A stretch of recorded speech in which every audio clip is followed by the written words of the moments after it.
Welcome back to Deck Building with Bahumaut. This week's deck is going to go along the simple lines of using a lot of the same type of creature and powering them up with enchantments that match that type of creature. The concept is pretty simple overall, but it is effective and can sometimes even surprise higher level players. Alright, so our colours for this one are going to be red and green, but we'll start off with green and we'll begin with our creatures of interest.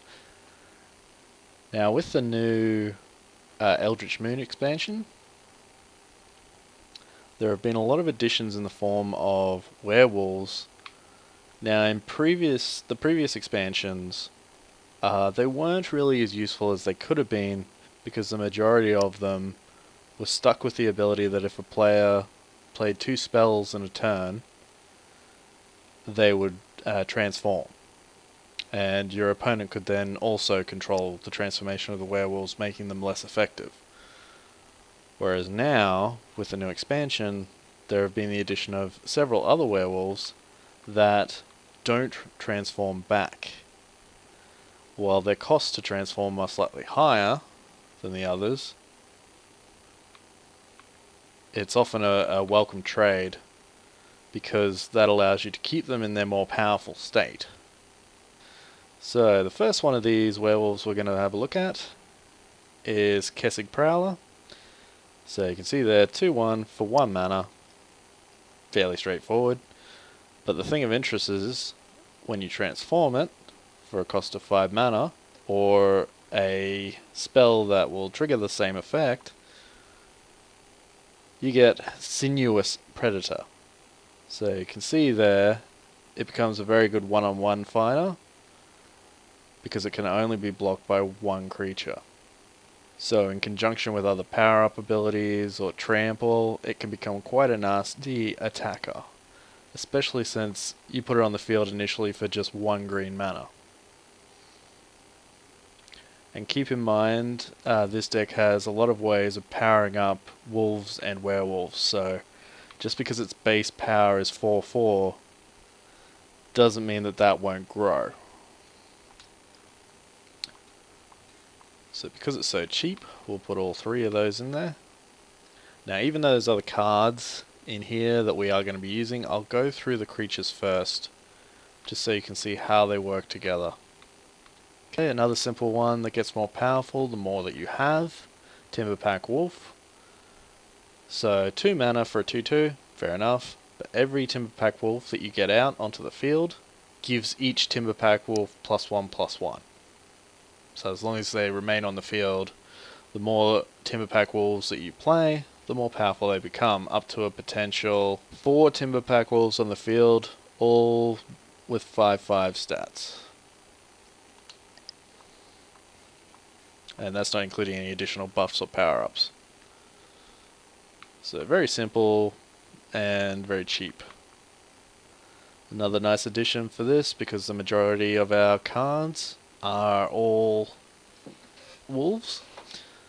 So you can see there, 2/2 trample, but the main thing of interest for us here is the secondary ability there. You can see, whenever a wolf or werewolf you control becomes the target of an instant or sorcery spell, put a 2/2 green wolf creature.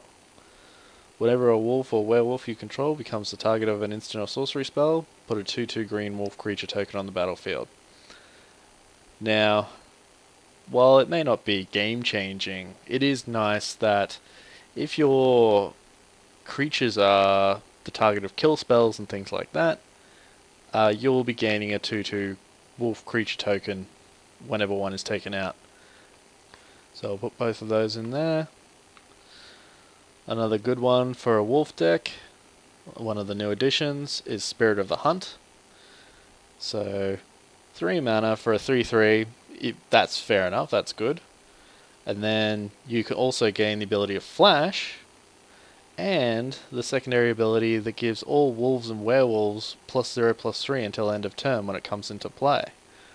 So if you trigger it just before an attack or a defense, that can be an extremely effective way of completely turn the tables on your opponent. Now, one of our main attackers with this deck is Shrill Howler, another new addition for the Eldritch Moon expansion. As you can see here,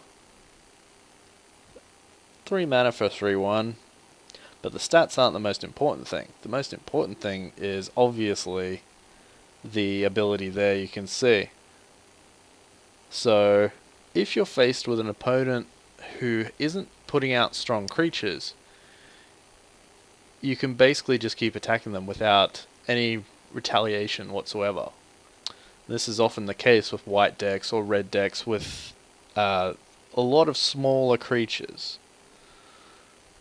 But things get even better when you get the mana or spells to transform it, because then it turns into Howlinn Kord. And keep in mind, it's still a werewolf, so it'll still gain all the benefits of being a werewolf. But you can see the main... But you can see the additional abilities there. Definitely worthwhile. And power up your offensive capability significantly. So still can't be blocked by creatures with power less than it. Same as the before transformation.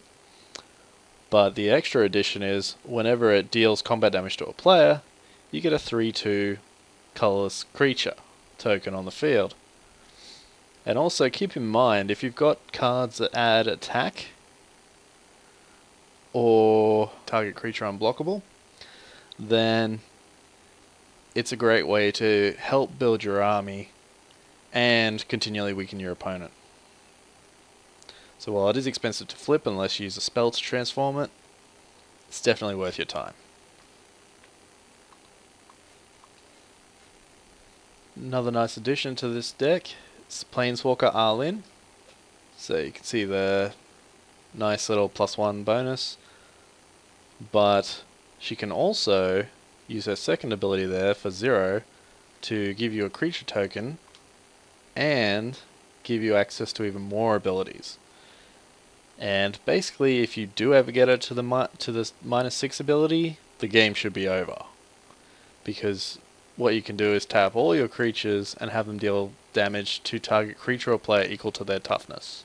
Sorry, to their power.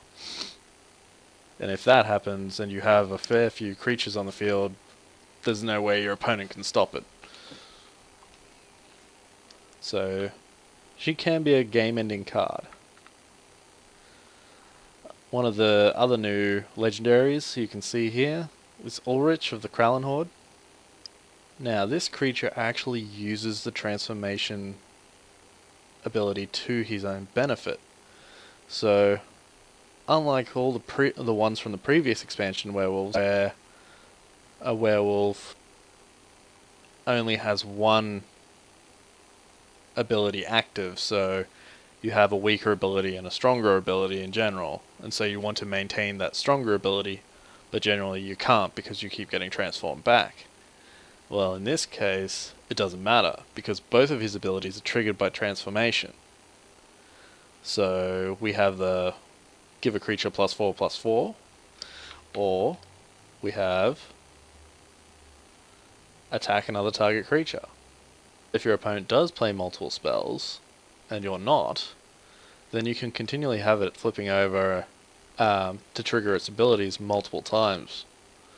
You can also use certain spells to flip it completely whenever you want, as an instant, which can cause a bit of disarray in your opponent's forces. And we'll quickly grab the red creatures, and then we'll start filling out our spell side of things. Another nice addition is Ulrich's Kindred. So 3/2 trample for 3 mana, fair enough, but the main point of interest we have there is the 4 mana to give a wolf or werewolf indestructible when it's attacking. It's especially useful for dealing with opponents that have first strike, or a way of killing off your attacking creatures without losing their own, protecting their creatures. So put in 2 of those, Another new arrival with the Eldritch Moon expansion. Conduit of Storms is essentially an additional mana generator. So you can see there whenever he attacks, he gives you an additional mana at the beginning of your next main phase in the same turn. And when he does transform, he turns into a 5/4 and gives you 2 waste mana in the next main phase of your turn. So you can actually use that generated mana for something to play some of your more powerful cards or to play more creatures quickly. Another new arrival is Smoldering Werewolf. Now this one is great for clearing out little weak creatures.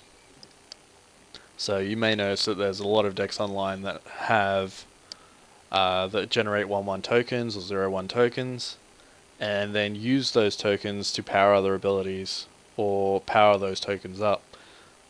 Now, Smoldering Werewolf is a great way of getting rid of a few of those for free, as well as putting a decent attacker on the field. And if you do manage to transform him, whenever you attack, you deal 2 damage to target creature or player. Plus, it becomes a 6/4, which is quite nasty. And of course, this is once again not taking into account the additional power-ups that some enchantments could give you, as well as your own spells and instants. Okay, so that rounds out our creatures. So as you can see there, it's tilted slightly towards being more of a creature deck. So we'll quickly jump back to green and start filling out our spell selection. So a very simple spell that's quite useful. It's Prey Upon, especially in the early stages of the game, because most of your creatures that you put into play have a decent amount of toughness, so you can pick off some weaker opponents' creatures. So definitely handy, but don't put too many in, because there's actually more powerful versions of the same spell, as you can see here. So we have Prey Upon, which forces 2 creatures to fight, but unlike Prey Upon, Rabid Bite just deals the damage equal to your power, equal to a creature's power that you control, to another target creature. So you don't actually get any damage in return, which is much more effective. But it can be handy to have Prey Upon because it only costs a single mana, so often you'll have the mana spare to be able to use it unexpectedly. One of the most important spells that's for this deck is Waxing Moon. So instead of paying all those mana costs to flip your powerful werewolves, you can just pay 2, flip a werewolf, and all creatures you have gain trample, which is a great combination. It's a 1-2 punch. And so, for example, by turn 2, you could have the flip version of this on the field and attacking. So it definitely speeds up the deck and gives you a lot more tactical options because it's an instant, so it can actually be played during an attack, which gives you a staggering number of strategic options. Now, one of the best enchantments that gels very well with this deck, and once again, note the flash capability there, so you can do it mid-attack, is Howlpack Resurgence. So you can see all werewolf creatures get +1/+1 and trample. What more could you ask for, really, for 3 mana? So once you've got that out, it becomes a lot harder for your opponent to stop your attacks. Another useful spell is Pulse of Murasa. So occasionally you'll be facing opponents who are heavy on the kill spells, or were able to get in a little bit of damage early. But Pulse of Murasa allows you to recover your creatures and get some life as well, which is very handy. Plus it's an instant, so you can use it if you got extra mana laying around at the end of during an opponent's turn, or or if you're clinging to life desperately. Another great one for this deck is Wildsize, because it allows you to draw a card, gives a creature +2/+2, and trample as well. So it's quite good value for what you get. Another new thing of interest with the new expansion is the Emerge ability. And one thing that's particularly interesting with that is Decimator of the Provinces. So you can see there, he's quite expensive, so 9 emerge cost. But when he does emerge, all creatures you control get +2/+2, gain trample until the end of turn, and he's a 7/7 that comes into play with trample and haste. So keep in mind, we do have a fair number of creatures with a decent mana cost, so we can cast Decimator of the Provinces on one of those more powerful creatures, such as Smoldering Werewolf or Ulrich, in order to lower that mana cost. And when he does come into play, if you have a large number of smaller creatures, which we do, it means it's similar in effect to the old Stampede card, which gave all your creatures +3/+3 and trample. So it can allow you to swing the game in your favour with a sudden surprise assault.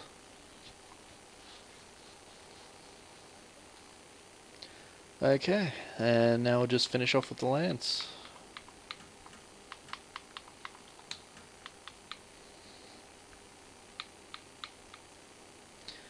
Don't need either of the two special lands really. We'll definitely want Rogue's Passage.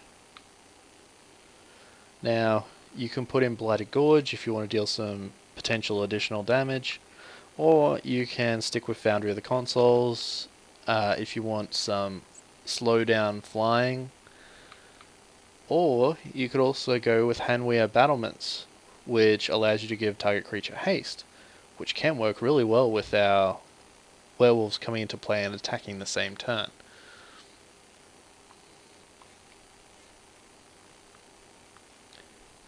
But in this case, I think we'll stick with... In this case, I think we'll put in a couple of those and one Foundry.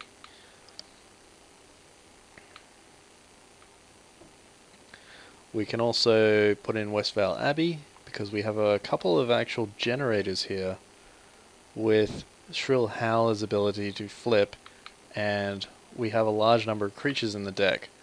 So that capability there to flip Westvale Abbey into a powerful indestructible demon can be a lifesaver, especially if you're low on health or they have a powerful flyer.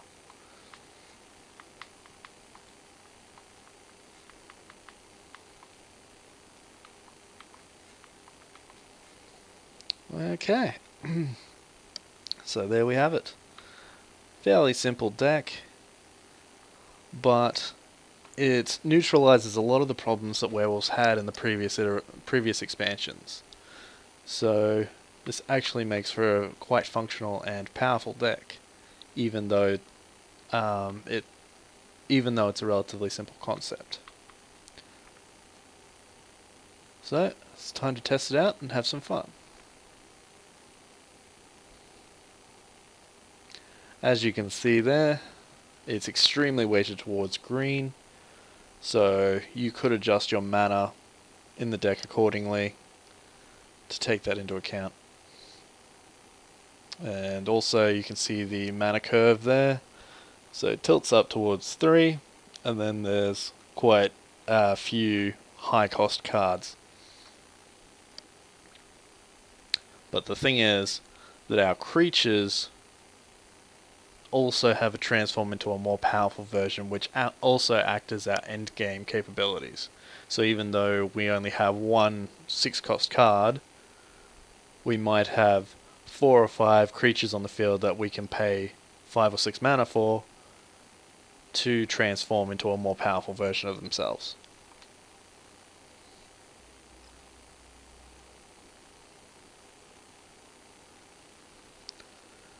So there we go. We have decent speed. Now, Strength, of course, isn't going to be completely representative because we have our transform effects, and we have some control, so we have our Prey Upon, we have some of our removal spells, things like that. And synergy, once again, is relatively deceptive because there's actually a fair bit more synergy in there than it appears, thanks to the thanks to enchantments and spells that cover both wolves and werewolves. So because we don't have a single type in there, we have wolves and werewolves as two different types, our synergy rating isn't particularly high, but our spells and enchantments take into account both types. So don't be deceived by that low synergy score, it's actually a fair bit higher. Okay, let's get rolling.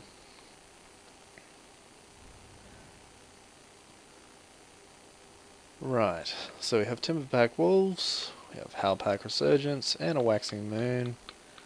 The only downside is we only have one green mana, but hopefully it'll serve us. Because it's definitely nice to have multiple Timberpack Wolves in your opening hand. The only danger is, of course, Declaration in Stone, because that can remove multiple creatures with the same name from the field.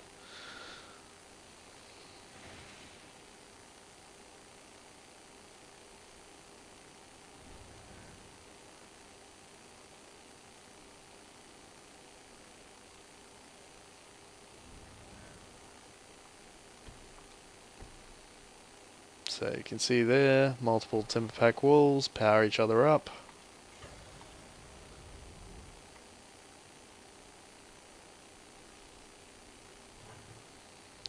And next turn we should have Howlpack Resurgence on the field. Should power them up even more.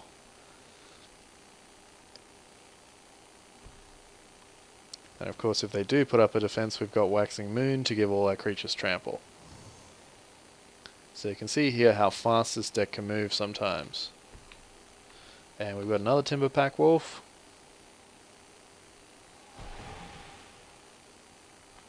Which gives us even more damage potential.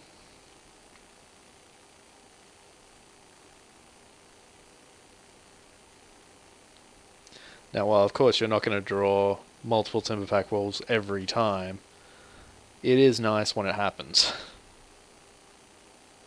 Just bear in mind Declaration Stone if you're playing against a deck that's using white mana. So, in that situation, I recommend only playing 2 at a time in case they try to wipe out all of them and leave 1 or 2 in your hand if you do draw them.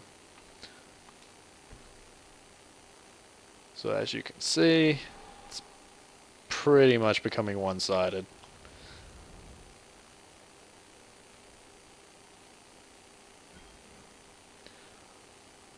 But that's just an example of how quickly you can overpower your opponent with a deck like this.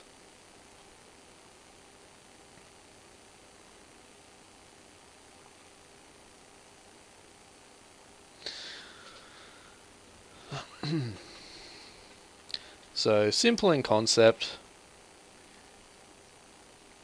grouping like creatures together and powering them up with enchantments that match the type. It's really simple, and of course you can adjust the amount of spells if you want to make it more... You can adjust the amount of spells if you want to make it a more defensive or offensive deck. But I like the idea of a large number of creatures in your pool, because then you don't have to worry as much about kill spells taking out your main forces, especially if they're exile spells. Because often one of the killers of green decks is the ability for your opponent to target your most important creatures and take them out, leaving you with only your weakest creatures remaining. And if that happens, you lose all momentum and lose the game. With a large creature pool, however, it's impossible for your opponent to take out all of your creatures. So you can keep up the pressure on your opponent and hopefully make it through their defenses and defeat them.